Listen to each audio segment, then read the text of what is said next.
Merci, Monsieur le Président. Monsieur le Premier ministre, EDF est le premier producteur et fournisseur d'électricité en France et en Europe, le troisième au niveau mondial. Et EDF constitue pour nous, Français, une fierté de technologie, d'invention, d'ingénierie et d'efficacité. Depuis 1946, aucun gouvernement, qu'il soit de droite ou de gauche, n'aurait osé imaginer démanteler EDF. Monsieur le Premier ministre, la semaine dernière, 3 députés de 3 bords différents, notamment ma collègue Marie-Noëlle Battistel, vous ont interrogé sans avoir de réponse.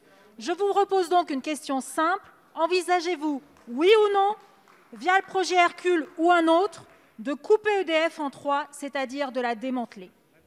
Merci, Madame la Présidente. La parole est à Monsieur le Premier ministre.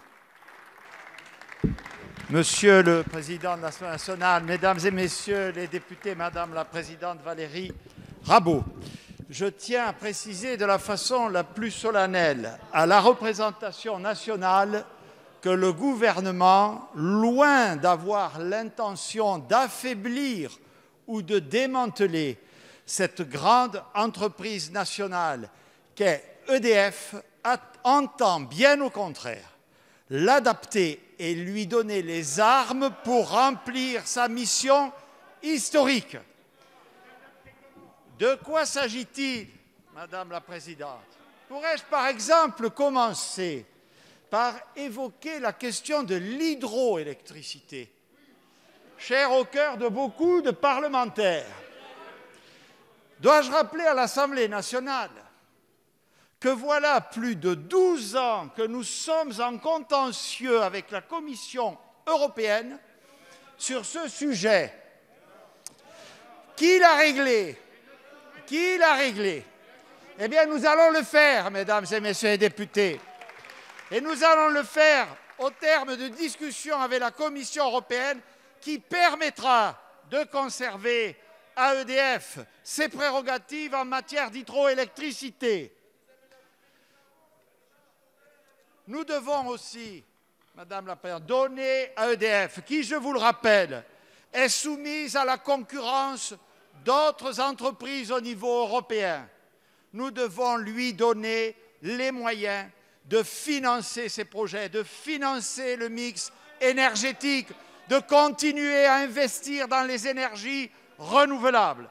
Et c'est bien le mandat de discussion qu'ont la ministre de la Transition écologique, Barbara Pompili, et le ministre de l'Économie, des Finances et de la Relance dans les discussions qui sont en cours avec la Commission européenne.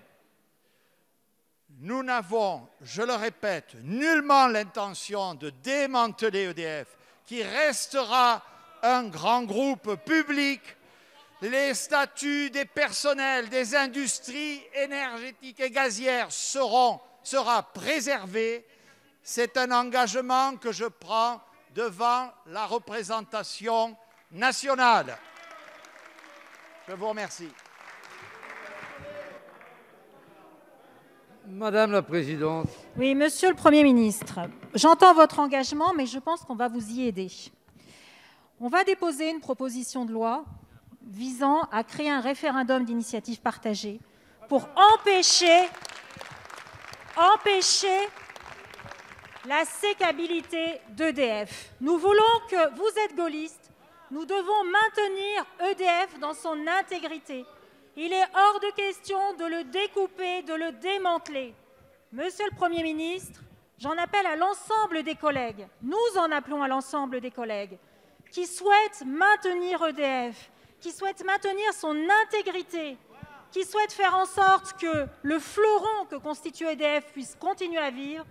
Nous leur proposons qu'il puisse y avoir un référendum d'initiative partagée et que les ensembles des Français et des Françaises puissent s'exprimer sur ce sujet. Avec 1,2 million d'entre eux, nous vous avons empêché de privatiser Aéroports de Paris, ce qui aurait été aujourd'hui une catastrophe. Eh bien, nous vous empêcherons de démanteler EDF, quelle que soit, sous quelque forme que vous souhaitez le faire.